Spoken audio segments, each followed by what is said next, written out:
There's an ancient fable that tells the story of three blind men standing in front of an elephant. And the blind men are asked to describe what is that's in front of them. One of the blind men reaches out and touches the trunk of the elephant to describe it must be a hose of some sort. And another touches the side of the elephant and says, no, it's a wall. And the third blind man says, obviously you're all wrong, as he grabs the tail and says, it is a rope. Now, each of these men had a very different experience based on where they, quote, measured the elephant, and we can have the same exact experience based on where we measure a surface. Let's look inside a cylinder bore, for example. We have plateaued surfaces generally in this world where we might have valleys crisscrossing and we could have a bit of porosity here and there. And we have a surface that's generally plateaued with some shapes going on. Now, if I measured this surface with my stylus, I might take a trace right through the middle here and cross a valley and a couple more valleys and perhaps even cross a bit of porosity to have a trace that looks like this.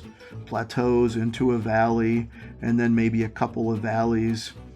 And after a while, we cross into the porosity and have a data set that looks like this.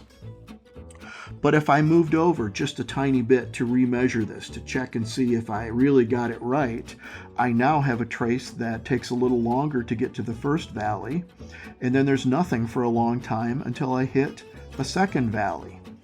These two traces are very different. And we might first notice that the RA value from trace 1 to trace 2 is different. Or if we're looking at more advanced parameters, perhaps RVK or RMR2 is very different between them. And we would say that we have a repeatability problem. The repeatability between these two measurements is not good. And people have described this saying that the stylus damages the surface and you can never go back to the original surface. But the real problem is the placement of the gauge from the first to the second measurement. We're actually looking at two very different surfaces because we didn't land in the same place. The stylus itself can damage the surface. But real surface features aren't narrow. They're not narrow peaks that get knocked off or narrow valleys that the stylus may or may not get into. An actual surface at a 1-to-1 aspect ratio is actually quite gentle in terms of slope, and when the stylus measures it, it generally acts like a bulldozer going through a mountain range. It plows off the peaks and it plows off the valleys and just kind of moves things down so that the RA, as the surface wears down, doesn't necessarily change, nor does even the shape of the surface. So it's not necessarily a stylus damage problem. The problem of repeatability is measuring location, putting the gauge back to the same position. So let's get rid of repeatability as a measure of the goodness of a gauge. The actual goodness of a gauge is more of a fidelity question. Can the gauge see those small details that really matter? Think of it like buying a stereo system or a speaker. We want the sound to come out to have great details so we can hear the music.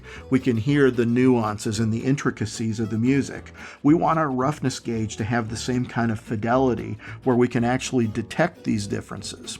If this gauge were repeatable and gave us the same results for these two traces, I could argue that the gauge is actually dead. It doesn't have fidelity. So as you look at your roughness systems, let's look at them not through the eyes of repeatability, but through the eyes of fidelity. And we can go into more detail and even talk about measurement uncertainty as our performance. But right out of the gate, let's keep in mind repeatability is not a good thing when it comes to roughness measurement. So if you'd like to find out more about repeatability and its problems, or even measurement uncertainty and looking at the performance of your stylus systems, reach out to us at digitalmetrology.com. We'll be happy to help.